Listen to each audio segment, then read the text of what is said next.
স্বাগত দীপ্ত সংবাদে। আপনাদের সাথে আছি আমি আনোয়ারুল আলম। শুরুতেই জানাবো সংবাদ শিরোনাম। নির্বাচন ঘিরে জমে উঠেছে কুষ্টিয়া 1 আসনে বিএনপির দাপট থাকলেও হাল ছাড়ছে না জামায়াত।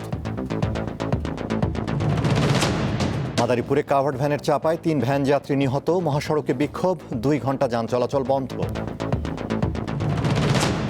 সপ্তাহের বেশি সময় জুড়ে উত্তরাঞ্চলে বইছে মৃদু থেকে মাঝারি শৈত্যপ্রবাহ, বিপাকে খেটে খাওয়া মানুষ।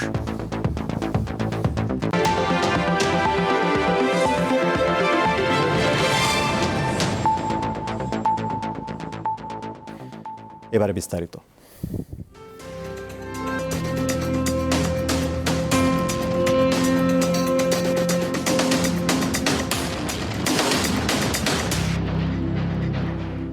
ত্রয়োদশ জাতীয় সংসদ নির্বাচনকে সামনে রেখে জমে উঠেছে কুষ্টিয়া 1 আসনের মাঠ। এই আসনে বিএনপির দাপট থাকলেও হাল ছেড়ে দিচ্ছেন না জামায়াতের প্রার্থী। সামাজিক নিরাপত্তার বিষয়ে গুরুত্ব দিচ্ছেন ভোটাররা। 468 বর্গ কিলোমিটার এলাকা নিয়ে ভারত সীমান্তবর্তী কুষ্টিয়া 1 দৌলতপুর আসন। এই আসনটি একসময় বিএনপির ঘাঁটি হিসেবে পরিচিত থাকলেও 2008 সালের নির্বাচনে তাদেরকে পরাজিত করে আওয়ামী লীগ। স্বাস্থ্য ও শিক্ষা খাতের উন্নয়ন, নদী ভাঙন রোধ, মাদক ও হানাহানি মুক্ত সমাজ ব্যবস্থা ও মানুষের জানমালের নিরাপত্তা নিশ্চিত করতে পারবেন এমন অভিভাবককে বেছে নিতে চান ভোটাররা। দৌলতপুরে একটা আপনার ফায়ার সার্ভিস দরকার, একটা আপনার ভালো একটা স্বাস্থ্য সেবার দরকার। এমন প্রার্থী চাই যাতে জনগণের চিকিৎসা, রাস্তাঘাট এ সমস্ত কাজ করবে, সেই প্রার্থী আমরা চাই। যে খাতে হোক আমরা সুষ্ঠু কাজ পাইলেই আমরা খুশি। পর্যবেক্ষণ করতে পারে যাতে কোনো দুর্নীতি না হয়, সেরকম লোককে আমরা ভোট দিব। আমরা যদি শান্তি করে একটু চলতে পারি কিংবা আমরা কর্ম করে খাইতে পারি। এলাকায় কোনো গন্ডগোল, মারামারি, কাটাকাটি, কিসকিসি যাতে না হয়, দেশটা যাতে সুখে থাকে তাই চাই। ত্রয়োদশ জাতীয় সংসদ নির্বাচনে কুষ্টিয়া 1 আসনটি নিজেদের করতে চায় বিএনপি। মাঠে রয়েছেন জামায়াত ইসলামী সহ অন্যান্য দলের প্রার্থীরাও। ভোটারদের মন জয়ে সবাই নানা প্রতিশ্রুতি দিচ্ছেন। যোগাযোগ ব্যবস্থার অবস্থা খুবই খারাপ। আল্লাহ যদি আমাদেরকে জয়যুক্ত করেন, এদের যোগাযোগ ব্যবস্থাটা আমরা সেতুর মাধ্যম দিয়ে উন্নয়ন করে দেব ইনশাল্লাহ। যাতে মাদক গুরুত্ব থেকে বিচ্ছিন্ন হয়ে যায়, কেউ মাদকের ব্যবসা করতে পারবে না ইনশাল্লাহ। রামকৃষ্ণপুর এবং চিলপাড়ি মাঝামাঝি একটি অন্তত ছোট হলেও একটা হাসপাতাল তৈরি করার ইচ্ছা আমাদের আছে। যদি সুষ্ঠু নির্বাচন হয়, এখানে কোনো জন রাহাজানি না করে, কোনো রাজনৈতিক প্রভাব না খাটায়, আইন শৃঙ্খলা বাহিনী যদি সঠিকভাবে কাজ করে, কোনো নিরপেক্ষতা বজায় রেখে কাজ করে, আমি মনে করি গণ অধিকার পরিষদ দৌলতপুর আসন থেকে ইনশাল্লাহ নির্বাচিত হবে। কুষ্টিয়া 1 দৌলতপুর আসনের প্রতিদ্বন্দ্বিতা করছেন 6 জন। সবাই চান অবাধ, সুষ্ঠু ও শান্তিপূর্ণ নির্বাচন। কামরুন নাহার, দীপ্ত, বার্তাকক্ষ। ত্রয়োদশ জাতীয় সংসদ নির্বাচন ও গণভোটের মাধ্যমে দেশের ভবিষ্যৎ নির্ধারণ হবে বলে মন্তব্য করেছেন প্রধান উপদেষ্টা ডক্টর মোহাম্মদ ইউনূস। তরুণরা দল থেকে অনেকেই নির্বাচিত হবেন বলেও আশা প্রকাশ করেন তিনি। সকালে রাজধানীর একটি হোটেলে উচ্চশিক্ষার বর্তমান অবস্থা ও ভবিষ্যৎ দিক নির্দেশনা শীর্ষক 3 দিনব্যাপী দক্ষিণ এশীয় আঞ্চলিক সম্মেলনের উদ্বোধনী অনুষ্ঠানে এসব কথা বলেন তিনি। সম্মেলনে যুক্তরাজ্য, মালদ্বীপ, মালয়েশিয়া, নেপাল, পাকিস্তান ও শ্রীলঙ্কা সহ বিশ্বের বিভিন্ন দেশ ও বিশ্বব্যাংকের প্রতিনিধি সহ আন্তর্জাতিক প্রতিনিধিরা অংশ নিচ্ছেন। 3 দিনব্যাপী সম্মেলনে মোট 8টি সেশন অনুষ্ঠিত হবে, চলবে 15 জানুয়ারি পর্যন্ত।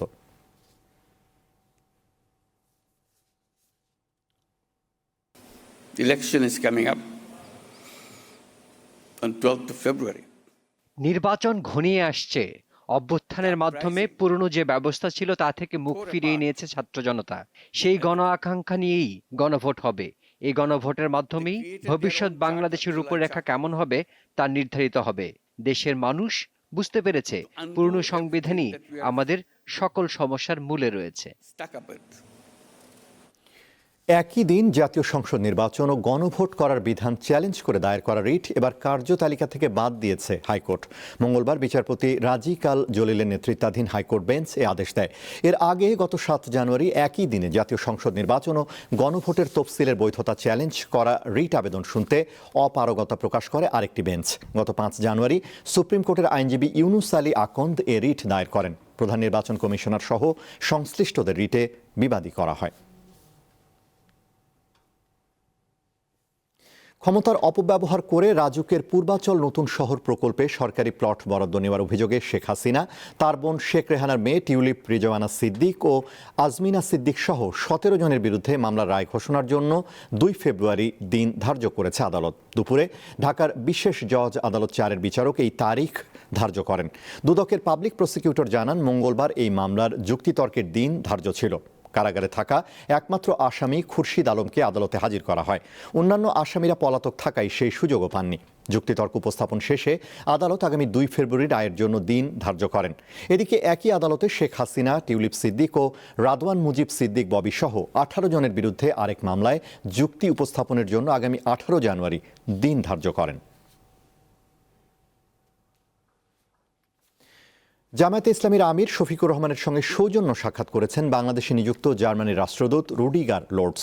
সকালে রাজধানীর বসুন্ধরায় জামায়াতের আমিরের কার্যালয়ে সাক্ষাৎ অনুষ্ঠিত হয়। এ সময় আসন্ন ত্রয়োদশ জাতীয় নির্বাচন অবাধ, সুষ্ঠু ও গ্রহণযোগ্যভাবে সম্পন্ন করার লক্ষ্যে জার্মানির সহযোগিতা ও কারিগরি সহায়তা কামনা করেন জামায়াত আমির। একই সঙ্গে বাংলাদেশের নারী সমাজের অধিকার সুরক্ষা, কর্মক্ষেত্রে দক্ষতা বৃদ্ধি এবং সার্বিক উন্নয়নে জার্মানির অব্যাহত সমর্থনের প্রত্যাশা ব্যক্ত করা হয়। বৈঠকে বাংলাদেশের টেকসই গণতন্ত্র ও গণতান্ত্রিক প্রতিষ্ঠানসমূহকে আরও শক্তিশালী করার প্রয়োজনীয়তা নিয়ে আলোচনা সহ উভয় পক্ষ ভবিষ্যতে বাংলাদেশ ও জার্মানির মধ্যে নানা বিষয়ে সহযোগিতা আরও বেগবান হবে বলে আশাবাদ ব্যক্ত করে।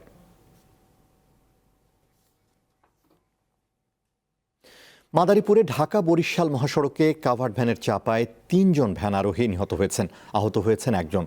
সকাল 11:30টার দিকে ঢাকা বরিশাল মহাসড়কের মোস্তফাপুর ইউনিয়নের তাঁতিবাড়ি এলাকায় এই দুর্ঘটনা ঘটে। এরপর মহাসড়কে স্থানীয়দের বিক্ষোভে উভয় পাশে প্রায় 2 ঘন্টা যানবাহন চলাচল বন্ধ থাকে। পুলিশ ও ফায়ার সার্ভিসের সহায়তায় দুপুর 1:30টা থেকে যানবাহন চলাচল স্বাভাবিক হয়। পুলিশ ও স্থানীয়রা জানান, দুর্ঘটনা কবলিত ভ্যানটি মোস্তফাপুর থেকে তাঁতিবাড়ির উদ্দেশ্যে রওনা দিয়েছিল। এ সময় ঢাকা থেকে বরিশালগামী দ্রুতগতির একটি কাভার্ড ভ্যান পেছন থেকে ধাক্কা দিলে ঘটনাস্থলেই 2 জনের মৃত্যু হয় এবং একজনকে হাসপাতালে নেওয়ার পথে তারও মৃত্যু হয়।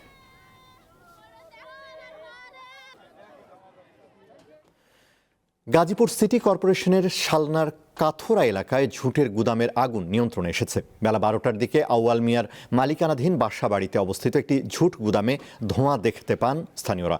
মুহূর্তেই আগুন আশপাশের কয়েকটি টিন শেডের বাসায় ছড়িয়ে পড়ে। খবর পেয়ে রাজেন্দ্রপুর ফায়ার সার্ভিসের 2টি ইউনিট ঘটনাস্থলে পৌঁছে আগুন নিয়ন্ত্রণে কাজ শুরু করে।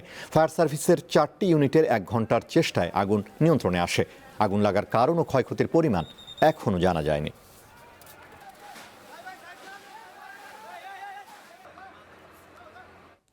এবারে কেওয়াই স্টিল চট্টগ্রাম সংবাদ।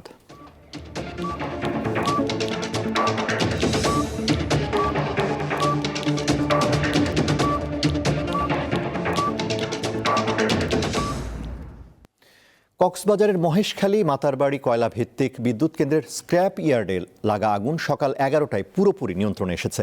এর আগে গতরাত 8:30টায় বিদ্যুৎ কেন্দ্রের অভ্যন্তরে অবস্থিত স্ক্র্যাপ ইয়ার্ডে আগুনের সূত্রপাত হয়। খবর পেয়ে আগুন নিয়ন্ত্রণে কাজ শুরু করে ফায়ার সার্ভিস। তবে বিদ্যুৎ কেন্দ্রের মূল উৎপাদন ইউনিট বা বয়লার অংশের কোনো ক্ষতি হয়নি বলে নিশ্চিত করেছে ফায়ার সার্ভিস।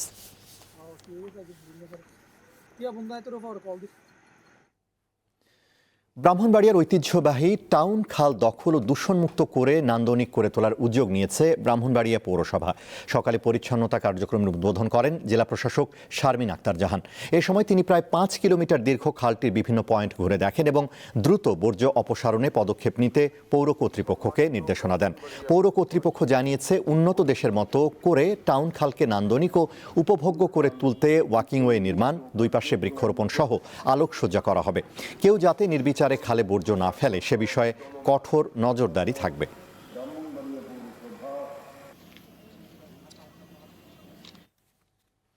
চট্টগ্রামের সীতাকুণ্ডের ডিসি পার্কে চলছে মাসব্যাপী ফুল উৎসব। পার্ক জুড়ে রঙিন ফুলে সাজানো হয়েছে বিভিন্ন ভাস্কর্য, থিম ও ল্যান্ডস্কেপ। দেশি বিদেশি ফুল দিয়ে সাজানো হয়েছে পার্কের প্রতিটি কর্নার। এতে মুগ্ধ দর্শনার্থীরা। চট্টগ্রামের ফৌজদারহাট মেরিন ড্রাইভ সংলগ্ন ডিসি পার্ক এ যেন এক টুকরো স্বর্গরাজ্য। টিউলিপ থেকে শুরু করে লিলিয়াম, ম্যাগনোলিয়া, ক্যামেলিয়া সহ রাখা হয়েছে দেশি বিদেশি 140 প্রজাতির ফুল। পার্ক জুড়ে রঙিন ফুলে সাজানো হয়েছে ফুলের বিভিন্ন ভাস্কর্য, থিম ও ল্যান্ডস্কেপ। দেশি বিদেশি ফুল দিয়ে সাজানো হয়েছে পার্কের প্রতিটি কর্নার। এতে মুগ্ধ দর্শনার্থীরা। 9 জানুয়ারি থেকে শুরু হওয়া এক মাসের এই উৎসবে শুধু ফুল নয়, আছে বিশাল কৃত্রিম লেক, নৌ ভ্রমণ এবং সন্ধ্যায় সাংস্কৃতিক অনুষ্ঠানের আয়োজন। এছাড়া উৎসবের অংশ হিসেবে আয়োজন করা হয়েছে গ্রামীণ মেলা, বই উৎসব, ঘুড়ি উৎসব, পিঠা উৎসব, laser light show, deer game, movie show, violin show, পুতুল নাচ ও মাল্টিকালচারাল ফেস্টিভ্যাল। ক্যাবেজ, সানফ্লাওয়ার, মানে যে সকল ফ্লাওয়ার বাংলাদেশে অ্যাভেলেবেল না, বিদেশি ফ্লাওয়ার এবং নতুনভাবে চাষ হচ্ছে, ওগুলো দেখলাম, ভালো লাগলো। ফুল উৎসব 2026-এ অনেক সুন্দর ফুল। এখানে আরো আসার জন্য আমি বলবো আমার বান্ধবীদের। ব্যস্ততা জীবনের মাঝখানে একটু কিছুটা সময় পরিবার নিয়ে সময় কাটানো আর কি। এখানে আসলাম, খুবই ভালো লাগতেছে। বিশেষ করে জেলা প্রশাসককে ধন্যবাদ জানাই এরকম একটা সুন্দর ফুলের উৎসব করার জন্য। আমি নতুন আসছি, আমি কুষ্টিয়া থেকে চট্টগ্রাম আসছি, পরে এটা সন্ধান পাইছি এবং দেখার পরে খুব ইন্টারেস্ট হয়েছে এটার প্রতি। পুরো আয়োজনটা খুবই ভালো লাগছে। আমরা ঢাকা থেকে আসছি শুধুমাত্র এই ফেস্ট দেখার জন্য। এবছর প্রায় 20 লাখ দর্শনার্থী ফুল উৎসবে অংশ নেবেন বলে আশা আয়োজকদের। আমাদের এখানে যারা ইয়াং জেনারেশন তারা আসবে, তারা ফুলগুলোকে চিনবে। আসলে আমাদের বাড়ির সামনে যে ফুলগুলো আছে সেগুলো সাধারণত গোলাপ, জবা, এইসব ফুল নিয়ে বা রজনীগন্ধা, এইগুলো দেখে আমরা অভ্যস্ত। এর বাইরেও যে আমাদের দেশে আরও অনেক ফুল আছে, যে এই ফুলগুলোকে তারা জানবে। এবারের উৎসবে বিশেষ আকর্ষণ হিসেবে রাখা হয়েছে ত্রয়োদশ জাতীয় সংসদ নির্বাচন ও গণভোট 2026-এর প্রচারণার একটি বিশেষ স্টল। সুন্দর এ উৎসব হতে পারে নগর জীবনের ক্লান্তি ভুলে প্রকৃতির মাঝে ফেরার এক শ্রেষ্ঠ আমন্ত্রণ। ডিসি পার্কের ফুল উৎসব থেকে রুনা আনসারি, দীপ্ত সংবাদ, চট্টগ্রাম। রেস্তোরাঁ খাতের সমস্যার সমাধান না হলে সব রেস্তোরাঁ বন্ধ করে দেওয়ার হুঁশিয়ারি দিয়েছে বাংলাদেশ রেস্তোরাঁ মালিক সমিতি। ডিআরইউতে গ্যাস সংকট সহ 6 দাবিতে আয়োজিত এক সংবাদ সম্মেলনে কথা জানায় সংগঠনটি। রেস্তোরাঁ মালিকরা বলেন, করোনাকালীন সময়ে সংকট এবং পরবর্তীতে ছাত্র জনতার জুলাই বিপ্লবে দেশের রাজনৈতিক পট পরিবর্তনের পর অন্তর্বর্তী সরকারের কাছে দেশের মানুষ ও ব্যবসায়ীদের কাছে প্রত্যাশা ছিল অনেক, কিন্তু বর্তমান সরকার দায়িত্ব গ্রহণের 1 বছরেরও বেশি সময় অতিবাহিত হওয়ার পরও বিগত দিনের প্রতিবন্ধকতা দিন দিন বাড়ছে। রেস্তোরাঁ গভীর সংকটময় সময় অতিক্রম করছে। এলপিজি সহ রেস্তোরাঁ খাতের এসব সমস্যা দ্রুত সমাধানের দাবি জানান তারা। তীব্র জ্বালানি সংকটে আমরা বিপর্যস্ত। গত ডিসেম্বর মাস থেকে সারা দেশে পাইপলাইন থেকে শুরু করে এলপিজি পর্যন্ত ভয়ঙ্কর সংকটে আছি। এই সংকটে এখন পর্যন্ত বর্তমান সরকার কার্যকর সমাধান করতে ব্যর্থ এবং পারেনি। ট্রেড ইউনিয়ন থেকে যে হয়রানি আমাদের মধ্যে চলছে সেটা অবিলম্বে বন্ধ করতে হবে, অন্যথায় আমরা বাংলাদেশের সমস্ত রেস্তোরাঁ ব্যবসায়ীরা রেস্তোরাঁ বন্ধ করে দিতে বাধ্য হব। সপ্তাহের বেশি সময় জুড়ে উত্তরাঞ্চলের উপর দিয়ে বইছে মৃদু থেকে মাঝারি শৈত্যপ্রবাহ। 1 সপ্তাহেরও বেশি সময় জুড়ে পঞ্চগড়ে মাঝারি শৈত্যপ্রবাহ চলমান থাকলেও আজ সকালে রোদের দেখা মেলায় জনজীবনে কিছুটা স্বস্তি ফিরেছে। সন্ধ্যা থেকে সকাল পর্যন্ত ঘন কুয়াশায় ঢেকে থাকছে পুরো এলাকা। আজ সকাল 9টায় এই অঞ্চলের সর্বনিম্ন তাপমাত্রা 7.5 ডিগ্রি সেলসিয়াস রেকর্ড করেছে তেঁতুলিয়া আবহাওয়া অফিস। কুড়িগ্রামের সর্বনিম্ন তাপমাত্রা 9.6 ডিগ্রি সেলসিয়াস। বয়ে যাচ্ছে মৃদু শৈত্যপ্রবাহ। গত 5 দিন থেকে আকাশে সূর্যের দেখা মিললেও উত্তাপ না থাকায় হিমেল বাতাসে দিনের বেলাতেও কনকনে শীত অনুভূত হচ্ছে। বিপাকে পড়েছেন কৃষি শ্রমিক ও নিম্ন আয়ের খেটে খাওয়া মানুষ।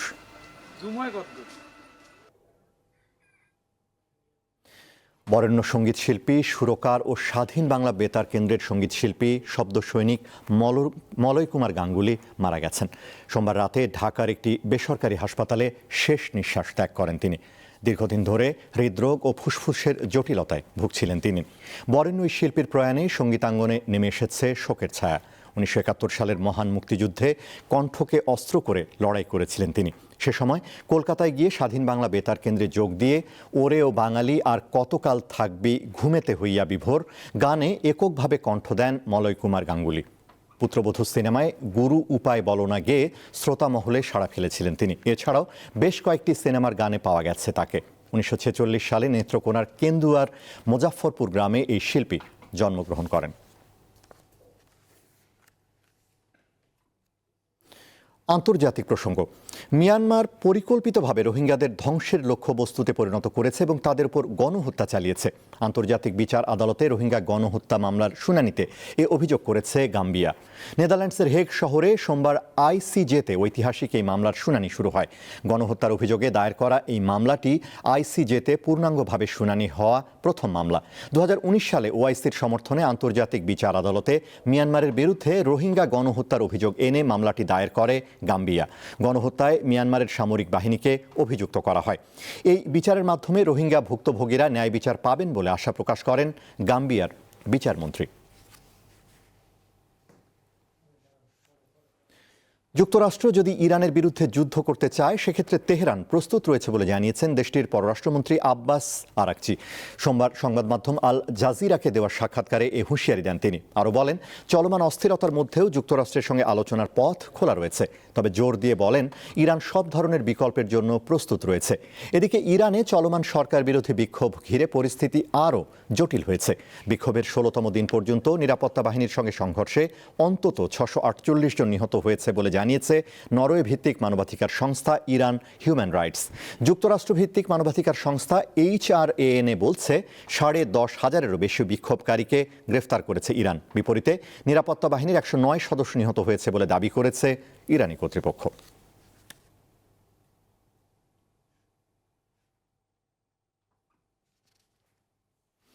ইরানের সঙ্গে বাণিজ্যিক সম্পর্ক রাখলে সেই দেশের উপর 25% শুল্ক বসানোর ঘোষণা দিয়েছেন যুক্তরাষ্ট্রের প্রেসিডেন্ট ডোনাল্ড ট্রাম্প।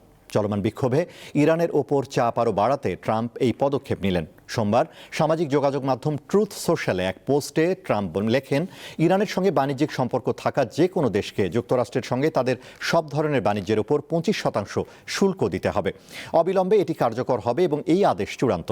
অর্থনৈতিক তথ্য ভান্ডার ট্রেডিং ইকোনমিক্স বলছে, ইরানের সবচেয়ে বড় ব্যবসায়িক অংশীদার চীন, এরপর যথাক্রমে রয়েছে ইরাক, সংযুক্ত আরব আমিরাত, তুরস্ক এবং ভারত।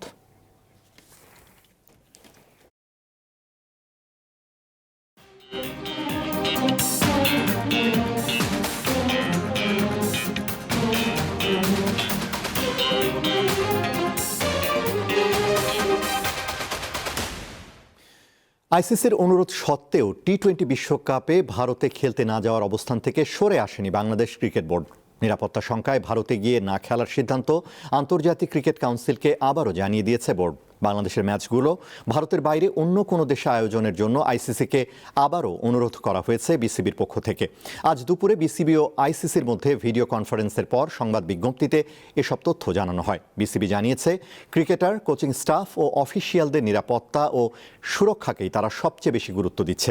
আইসিসি ও বিসিবি আলোচনার মাধ্যমে এই সংকটের সমাধান খুঁজতে সম্মত হয়েছে। সামনের দিনগুলোতে দুই পক্ষের মধ্যে আলোচনা চালিয়ে যাওয়ার বিষয়েও সিদ্ধান্ত নেওয়া হয়েছে। ভারত ও শ্রীলঙ্কায় অনুষ্ঠিত টি-20 বিশ্বকাপের জন্য অভিজ্ঞদের নিয়ে স্কোয়াড গড়েছে নেদারল্যান্ডস। এই গ্রুপে নেদারল্যান্ডস, পাকিস্তান, নামিবিয়া, যুক্তরাষ্ট্র ও বর্তমান চ্যাম্পিয়ন ভারতের সঙ্গে খেলবে। স্কট এডওয়ার্ডসের অধিনায়কত্বে কলম্বোতে ডাচরা 7 ফেব্রুয়ারি প্রথম ম্যাচ খেলবে পাকিস্তানের বিপক্ষে। রুলফ ফন্ডার মারোই, বাসডিলিডা, মিচেল লেভিট ও জ্যাক লায়ন ক্যাশেট বাংলাদেশ সফরে ছিলেন না, তাদেরকে বিশ্বকাপের স্কোয়াডে ফেরানো হয়েছে। 2024 সালের নভেম্বরে শেষ টি-20 খেলা অভিজ্ঞ অলরাউন্ডার কলিন অ্যাকারম্যানকেও ফেরানো হয়েছে।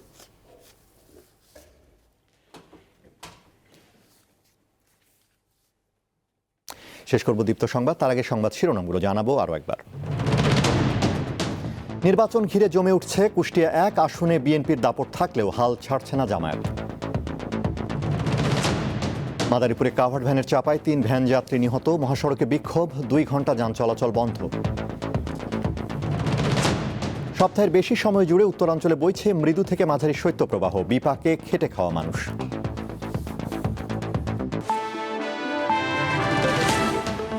এই ছিল এখনকার মতো আমাদের পরবর্তী দীপ্ত সংবাদ সন্ধ্যা 6:40 দেখার আমন্ত্রণ। এছাড়া আরও তথ্য বিনোদনের খবর পেতে যুক্ত থাকুন দীপ্তর ডিজিটাল প্ল্যাটফর্মগুলোতে। ধন্যবাদ।